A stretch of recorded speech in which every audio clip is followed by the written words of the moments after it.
வணக்கம். நான் உங்கள் குருநாதன்.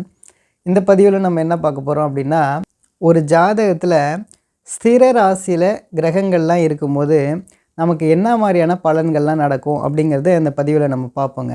உங்களுடைய ஜாதகத்தை நீங்கள் எடுத்து வச்சுக்கிட்டு நீங்கள் ஈஸியாக பலன் பார்த்துடலாம். இப்போ உங்களோட ஜாதகத்தை வச்சுட்டு இந்த சார்ட்டில் தெரியக்கூடிய கட்டங்கள்லாம் ஸ்திர ராசி அப்படின்னு சொல்கிறது. இந்த ஸ்திர ராசினா எது எது அப்படின்னா ரிஷபம், சிம்மம், விருச்சகம், கும்பம் இதெல்லாம் ஸ்திர ராசி. அப்போ இந்த ஸ்திர ராசியில் கிரகங்கள்லாம் இருக்கும்போது உங்களுக்கு என்ன மாதிரியான பலன்கள் நடக்கும் அப்படிங்கிறத இந்த பதிவில் நம்ம பார்த்துருவோங்க. பொதுவாக பார்த்திங்கன்னா இந்த ஸ்திர ராசியில் ஏதாவது ஒரு கிரகம் உங்களுடைய ஜாதகத்தில் இருக்கணும்.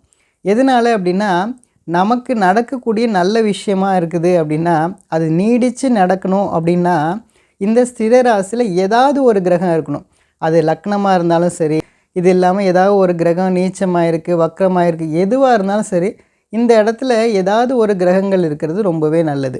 இப்போ ஸ்திர லக்கணமாக இருக்கிறாங்க அப்படின்னா இவங்களை பொறுத்தளவுக்கு குரு இல்லைன்னா புதன் இவங்களோட ஜாதகத்தில் ஆட்சி பெற்ற நிலையிலையோ இல்லைன்னா உச்சம் பெற்ற நிலையில் இருந்துச்சு அப்படின்னா ரொம்பவே சிறப்புங்க. இது இல்லாமல் குரு அல்லது புதன் சேர்ந்து இருக்கிறது, அப்படி இல்லைன்னா இவங்களுக்குள்ளே பார்த்துக்கிறது, இந்த மாதிரி இருந்துச்சு அப்படின்னா உங்களுக்கு புகழும் செல்வமும் உங்களை தேடி வரும். நீங்கள் என்ன இழந்தாலும் அதை நீங்கள் திருப்பி மீட்டெடுத்துட முடியும். அப்படிப்பட்ட ஒரு சிறப்பான அமைப்புங்க இது. இப்போ ஒருவேளை குரு இல்லைன்னா புதன் ஒரு பாவ கிரகங்களோட சேர்ந்துருக்கு, இல்லைன்னா பாவ கிரகங்களோட பார்வையில் இருக்குன்னு வச்சுங்க. அதாவது ஒருவேளை சனியோட சேர்ந்துருக்கு, இது மாதிரியான ஏதாவது ஒரு பாவ கிரகங்களோட பார்வை இந்த குரு இல்லைன்னா புதனுக்கு வந்துருச்சு அப்படின்னா நீங்கள் குடும்பத்தை விட்டு பிரிஞ்சு வெளியூர் போயிட்டு நீங்கள் சம்பாரிச்சிங்க, இல்லைன்னா இடம் மாறி நீங்கள் போகும்போது உங்களுக்கு மிகப்பெரிய முன்னேற்றங்கள் இருக்கும். பொதுவாக இந்த ஸ்திர லக்னத்தில் பிறந்தவங்களை பொறுத்தளவுக்கு ஆரம்ப காலத்தில் இவங்களுடைய உழைப்பாக இருக்கட்டும், இவங்களுடைய லாபமாக இருக்கட்டும் மற்றவங்க தான் பயன்படுத்துவாங்க. அதே இது இவங்களுடைய பிற்கால வாழ்க்கை ரொம்பவே சூப்பராக இருக்குங்க. பொதுவாக இந்த ஸ்திர லக்னக்காரவங்களை பொறுத்தளவுக்கு இவங்க வாழ்க்கையில் படிப்படியாக போராடி முன்னேறி வந்திருக்காங்க அப்படின்னா அவங்களுடைய முன்னேற்றம் ரொம்பவே நிலையாக இருக்கும்.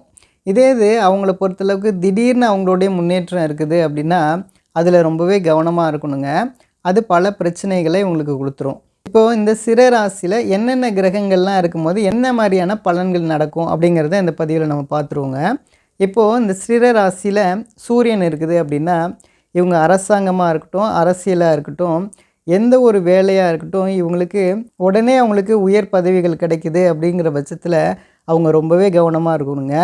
அதே இது இவங்களுக்கு படிப்படியாக ரொம்ப போராடி அவங்களுக்கு பதவிகள் கிடைக்கிது அப்படின்னா அது நிலைச்சு நீடிச்சு இருக்கும். அதே இது உடனே கிடச்சிடுச்சு அப்படின்னா அவங்களுக்கு பலவிதமான பிரச்சனைகளை கொடுக்கும்.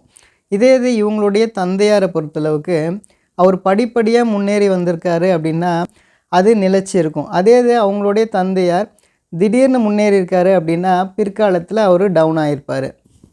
அடுத்ததாக இந்த ஸ்திர ராசியில் சந்திரன் இருக்குது அப்படின்னா இவங்களை பொறுத்தளவுக்கு மீடியாவாக இருக்கட்டும், கல்வியாக இருக்கட்டும், பயணம் இது போன்ற விஷயத்துலலாம் ரொம்பவே நிதானத்தை கடைபிடிக்கணும். ஏன்னா சந்திரனுங்கிறது ஒரு ஸ்பீடான கிரகம். நிதானத்தையும் பொறுமையோடு நம்ம செயல்படும் போது உங்களுடைய முன்னேற்றம் ரொம்பவே சூப்பராக இருக்கும். இவங்களுடைய ஆரம்ப காலகட்டத்தில் பார்த்திங்கன்னா நிறைய கதைகள்லாம் சொல்லுவாங்க. அதே இது இவங்களுடைய பின் வாழ்க்கை ரொம்பவே அருமையாக இருக்குங்க. இவங்களை பொறுத்தளவுக்கு இவங்களுடைய தந்தையாரை பிரிஞ்சிருந்தேன் அப்படிம்பாங்க. இது மட்டும் இல்லாமல் இவங்களுடைய தந்தையார் ரொம்பவே கஷ்டப்பட்டு முன்னேறி வந்தார் அப்படின்னு சொல்லுவாங்க. ஒரு சிலர் பார்த்திங்கன்னா இவங்களுடைய தந்தையார் இவங்க கூட இல்லை. ஒரு 70% பேருக்கு இந்த மாதிரியான இது இருக்கும். ஒரு 30% பேர் தந்தையார் அவங்க கூடயே இருக்கிறாங்க அப்படின்னா அவங்களுக்கு ஒரு சில பிரச்சனைகள் இருக்கும். இது மாதிரியான இதெல்லாம் இந்த ஸ்திரத்தில் சந்திரன் இருந்துச்சுன்னா இருக்குங்க. இன்னொன்று என்னென்னா இவங்களை பொறுத்தளவுக்கு அரசியல், அரசாங்கம், மேலதிகாரி அப்படிங்கிற விஷயத்தில் ரொம்பவே கவனமாக இவங்க செயல்படணும். இது மட்டும் இல்லாமல் இவங்களுக்கு எப்பெல்லாம் புகழ் கிடைக்குதோ, அந்தஸ்து, கௌரவங்கள் வருதோ அப்போ ரொம்பவே நிதானமாக இவங்க செயல்படணும். அடுத்ததாக இந்த ஸ்திரத்தில் புதன் இருக்குது அப்படின்னா மாமன்ற விஷயமா இருக்கட்டும், கூட்டாளிங்கிற விஷயம், கல்விங்கிற விஷயத்தில் ரொம்பவே கவனமாக இருக்கணும். பொதுவாக இவங்களை பொறுத்தளவுக்கு மாமன்ற உறவில் இவங்களுக்கு உறவுகள் இருக்காது. ஒரு சிலருக்கு பார்த்திங்கன்னா அவங்க மாமாவே ரொம்பவே கஷ்டப்படுவார். இல்லைன்னா அவங்களோட மாமாவோட உறவுகள் இருந்தாலும் கூட அவங்களுடைய மாமா ரொம்பவே கஷ்டப்பட்டு மேலே வந்திருப்பார். இந்த மாதிரியான விஷயங்கள் இருக்குங்க. உங்களுக்கு கல்வின்ற விஷயத்தில் பார்த்தீங்கன்னா ஆரம்பத்தில் இவங்களுடைய கல்வியெல்லாம் பார்த்தீங்கன்னா ரொம்பவே சுமாராக தான் படிப்பாங்க. அதுக்கப்புறம் நல்லா படித்து பாஸ் பண்ணிடுவாங்க. ஒரு சிலருக்கு பார்த்தீங்கன்னா ஆரம்பத்தில் படித்த கல்வி இவங்களுக்கு பயன்படாது. அதுக்கப்புறம் லேட்டாக ஒரு கல்வி படித்து அது மூலமாக இவங்க முன்னேறுவாங்க. தாமதமாக நிறைய கல்வி படித்தவங்கலாம் பார்த்தீங்கன்னா இந்த ஸ்திரத்தில் புதன் இருக்குங்க. நிறைய பேர் சொல்கிறது என்னென்னா, எனக்கு ரொம்ப நாளாக ஒரு நல்ல நண்பர்கள் எனக்கு கிடைக்கல அப்படிம்பாங்க. ரொம்பவே லேட்டாக தான் இவங்களுக்கு நல்ல நண்பர்கள் அமைவாங்க. அடுத்ததாக இந்த சிற ராசியில் குரு. இந்த சிற ராசியில் குரு இருக்குது அப்படின்னா இவங்கள பொறுத்தளவுக்கு குழந்தைங்கிற விஷயத்தில் ஒரு கேள்வி இருந்துக்கிட்டே இருக்கும். ஒரு சிலருக்கு பார்த்திங்கன்னா லேட்டாக தான் குழந்தை பிறக்கும். சீக்கிரமாக குழந்தை பிறந்துச்சு அப்படின்னா ஒரு சில பிரச்சனைகளை இவங்களுக்கு தருங்க. பொருளாதாரங்கிற விஷயமா இருக்கட்டும், குழந்தைங்கிற விஷயத்துலையும் இவங்களுக்கு லேட்டாக தான் தரும். அதுக்கப்புறம் இதனால் அவங்களுக்கு மிகப்பெரிய முன்னேற்றங்கள் இருக்கும். நிறைய பேர் பார்த்திங்கன்னா நான் எதிர்பார்க்கவே இல்லை, லேட்டாக ஒரு குழந்தை பிறந்துச்சு அப்படின்னு சொல்கிறதும் இந்த ஸ்திரத்தில் குரு இருக்கக்கூடியவங்களுக்கு இருக்குங்க. இந்த ஸ்திரத்தில் குரு இருக்கவங்களாம் பார்த்திங்கன்னா பின் வாழ்க்கை ரொம்பவே சூப்பராக இருக்கும். அடுத்ததாக ஸ்திர ராசியில் சுக்கிரன். இந்த ஸ்திர ராசியில் சுக்கிரன் இருக்கவங்களாம் பார்த்திங்கன்னா இது வந்து ஒரு பொருளாதார கிரகம். இங்கே பார்த்தீங்க அப்படின்னா நிறையா பேருக்கு லேட் மேரேஜ் இருக்கும். ஒருவேளை ஒரு சிலருக்கு கொஞ்சம் சீக்கிரமாக மேரேஜ் நடந்துச்சு அப்படின்னா இவங்க குடும்பத்தை விட்டு கொஞ்சம் பிரிஞ்சு இருக்கிற மாதிரி இருக்கும். ஒருவேளை சேர்ந்துருந்தாங்க அப்படின்னா யாருக்காவது உடம்பு சரியில்லாத மாதிரியான சூழ்நிலைகள் இருக்குங்க. இவங்கள பொறுத்தளவுக்கு இன்பமாக இருக்கட்டும், மகிழ்ச்சியாக இருக்கட்டும், ஒரு காலத்தில் இழந்து அதுக்கப்புறம் இவங்களுக்கு கிடைக்கும்.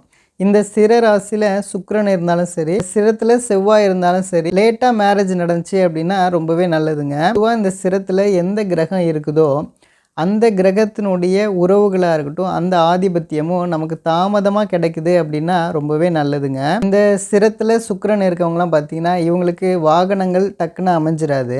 ஒருவேளை இவங்களுக்கு வாகனங்கள் அமைஞ்சால் கூட இவங்க எதிர்பார்த்த மாதிரி இருக்காது. இது மட்டும் இல்லாமல் இவங்க எதிர்பார்த்த மாதிரி இவங்களுடைய வீட்டில் வைக்கிறதுக்கான இடங்கள் இருக்காது. இந்த மாதிரியான சூழ்நிலைகள் இருக்கும். இவங்களை பொறுத்தளவுக்கு மனசுக்கு பிடிச்சவங்கள நான் கட்ட முடியல அப்படின்ற மாதிரியான கவலைகளும் இவங்களுக்கு இருக்கும். அடுத்ததாக இந்த சிற ராசியில் செவ்வாய் இருக்குதுன்னு வச்சிங்களேன். அப்போ என்ன நடக்கும் அப்படின்னா இவங்களுக்கு ஒரு ப்ராப்பர்ட்டி அமையிறது அப்படிங்கிறது லேட்டாக தான் அமையணும். அதாவது ஒரு லேண்டாக இருக்கட்டும், ஒரு வீடு வாங்குறதா இருக்கட்டும், கட்டுறதா இருக்கட்டும், ரொம்பவே லேட்டாக அமையும். அது சீக்கிரம் அமைஞ்சிச்சு அப்படின்னா இவங்களுக்கு ஒரு சில தொந்தரவுகளை கொடுக்கும். அதே இது லேட்டாக அமைஞ்சிச்சு அப்படின்னா ரொம்பவே நீடித்து சூப்பராக இருக்குங்க. இவங்கள பொறுத்தளவுக்கு இளைய சகோதரங்கிற விஷயமா இருக்கட்டும், மைத்துனருங்கிற விஷயமா இருக்கட்டும், இவங்களுக்கு ஒரு சில கவலைகள் இருந்துக்கிட்டு தாங்க இருக்கும். இவங்களுக்கு ப்ரொமோஷன்ற விஷயத்தில் இவங்களுக்கு லேட்டாக தான் கிடைக்கும். சீக்கிரம் கிடச்சி அப்படின்னா இவங்களுக்கு நிறைய பிரச்சனைகள் கொடுக்கும். லேட்டாக கிடைக்கிறது ரொம்பவே நல்லது தான். பொதுவாக பார்த்திங்கன்னா ஒரு சிலருக்கு 5 வருஷத்தில் கிடைக்குது அப்படின்னா இவங்களுக்கு 7 வருஷம் 8 வருஷம் கழிச்சு தான் கிடைக்கும். லேட்டாக கிடைக்கிறது இவங்களுக்கு ரொம்பவே நல்லதுங்க. இவங்களை பொறுத்தளவுக்கு முதல்ல ஒரு ஜாபில் சேருவாங்க. அந்த ஜாபை அவங்க விட்டுருவாங்க. அதுக்கப்புறம் 2ஆவதாக ஒரு ஜாப் இவங்களுக்கு கிடைக்கும். அது ரொம்பவே சூப்பராக இருக்குங்க இவங்களுக்கு. அடுத்ததாக இந்த சிற ராசியில் சனி இருக்குது அப்படின்னா இவங்களை பொறுத்தளவுக்கு சொந்தமாக ஒரு தொழில் செய்வாங்க. அதில் அவங்களால ஜெயிக்க முடியாது. அதே இது ரொம்ப நாளைக்கு அப்புறம் பார்த்திங்கன்னா அவங்களுக்கு கை கொடுக்கும். இது மட்டும் இல்லாமல் இவங்களை பொறுத்தளவுக்கு அவங்களுடைய தந்தையோட தொழிலை எடுத்து செய்யணும்னு நினைப்பாங்க. அதுலேயும் பெரிய முன்னேற்றங்கள் இருக்காது. மட்டும் இல்லாமல் வாரிசு வேலை வாங்கணும் அப்படின்னு நினைப்பாங்க. அதுலேயும் பார்த்திங்கன்னா இவங்களுக்கு அந்த ஏமாற்றங்கள் இருக்கும். ஆனாலும் பார்த்திங்கன்னா இவங்களுக்கு பின் வாழ்க்கையில் எல்லா விதமான விஷயங்களும் இவங்களுக்கு கிடச்சிரும். இவங்களுடைய பிள்ளைகளுக்கு தேவையான சொத்துக்கள் எல்லாமே இவங்க சேர்த்து வச்சுருவாங்க. அந்தளவுக்கு இவங்களுடைய வளர்ச்சிகளும் முன்னேற்றங்களும் இருக்கும். இவங்களை பொறுத்தளவுக்கு பார்த்திங்கன்னா ஜீவனத்துக்கும் சாப்பாட்டுக்கும் பிற்காலத்தில் எந்த ஒரு கஷ்டங்களும் இருக்காது. அடுத்ததாக இந்த ஸ்திர ராசியில் ராகு. இந்த ஸ்திர ராசியில் ராகு இருக்குது அப்படின்னா இவங்களுடைய தந்தையோட வர்க்கம் பார்த்திங்கன்னா ரொம்பவே கஷ்டப்பட்டு உயர்ந்து வந்திருப்பாங்க. ஒருவேளை இவங்களுடைய தந்தையோட வர்க்கங்கள்லாம் ரொம்பவே டக்குன்னு ஃபாஸ்ட்டாக முன்னேறி வந்திருந்தாங்க அப்படின்னா பின் வாழ்க்கையில் இவங்க ரொம்பவே டவுன் ஆகிருப்பாங்க. அடுத்ததாக இந்த ஸ்திர ராசியில் கேது. ஸ்திர ராசியில் கேது இருக்கவங்களாம் பார்த்திங்கன்னா ஆன்மீகம் இவங்களுக்கு ரொம்பவே லேட்டாக தான் வரும். அதுக்கப்புறம் பார்த்திங்கன்னா இவங்க நீடித்து ஆன்மீகத்தில் இருப்பாங்க. இவங்களுடைய தாய் வழியெல்லாம் பார்த்திங்கன்னா ரொம்பவே கஷ்டப்பட்டு முன்னேறி வந்திருப்பாங்க. இதே இது அவங்களுடைய தாய் வழி உறவுகள்லாம் ரொம்பவே குயிக்காக மேலே வந்திருந்தாங்க அப்படின்னா பின் வாழ்க்கையில் கொஞ்சம் டவுன் ஆகிருப்பாங்க. பொதுவாக இந்த ஸ்திர ராசி லக்கணமாக கொண்டவங்களாக இருக்கட்டும், ஸ்திர ராசியில் இருக்கவங்களாக இருக்கட்டும், இந்த ஸ்திரத்தில் அதிகமாக கிரகங்கள் இருக்கக்கூடியவங்களாம் பார்த்திங்கன்னா இவங்களுடைய வளர்ச்சி படிப்படியாக இருந்துச்சு அப்படின்னா மிகப்பெரிய முன்னேற்றங்கள் கண்டிப்பாக உண்டுங்க. இவங்கள பொறுத்தளவுக்கு பாக்கியாதிபதியே இவங்களுக்கு பாதகாதிபதியாக வரும். அதனால இவங்களுடைய முன்னேற்றங்கள் என்றைக்குமே படிப்படியாக இருக்கும்போது அது நீடிச்சு இருக்கும். இவங்களுடைய வாழ்க்கையை பொறுத்தளவுக்கு இவங்களுக்கு நிறைய பக்குவங்களை கொடுத்து பாடங்களை கற்பித்து இவங்களுக்கு ஒரு தரமான வாழ்க்கையை இவங்களுக்கு கொடுத்துருங்க. பொறுத்தளவுக்கு எப்போவுமே புகழ், அந்தஸ்து, கௌரவங்கள்லாம் வரும்போது இவங்க ரொம்பவே நிதானமாக கையாளணும். இது மட்டும் இல்லாமல் என்றைக்குமே ஸ்திரத்தில் கிரகங்கள் இருந்து திசை நடக்கும்போது ரொம்பவே கவனமாக இருக்கணுங்க. அடுத்ததான் இவங்கள பொறுத்தளவுக்கு இவங்களுடைய தகுதி மீறி நட்புகள் வரும்போது ரொம்பவே கவனமாக இருக்கணும். இந்த சிற லக்கணமாக இருக்கணும், சிற ராசியாக இருக்கும். 2வது மேரேஜ் ஒரு சில பேருக்கெல்லாம் வாய்ப்பு இருக்குது. அப்போ அவங்களுக்கு 2வது மேரேஜ் பண்ணும்போது ரொம்பவே கவனமாக இருக்கணும். ஆக மொத்தம் இந்த பதிவில் நான் சிற லக்கணமாக இருக்கட்டும், சிற ராசியாக இருக்கட்டும், சிரத்தில் கிரகங்கள் இருந்துச்சுன்னா என்ன மாதிரியான பலன்கள் நடக்கும் அப்படிங்கிறத நான் அந்த பதிவில் சொன்னேங்க. நம்புங்க, எல்லாமே நல்லதே நடக்குங்க. நன்றி நன்றி நன்றி.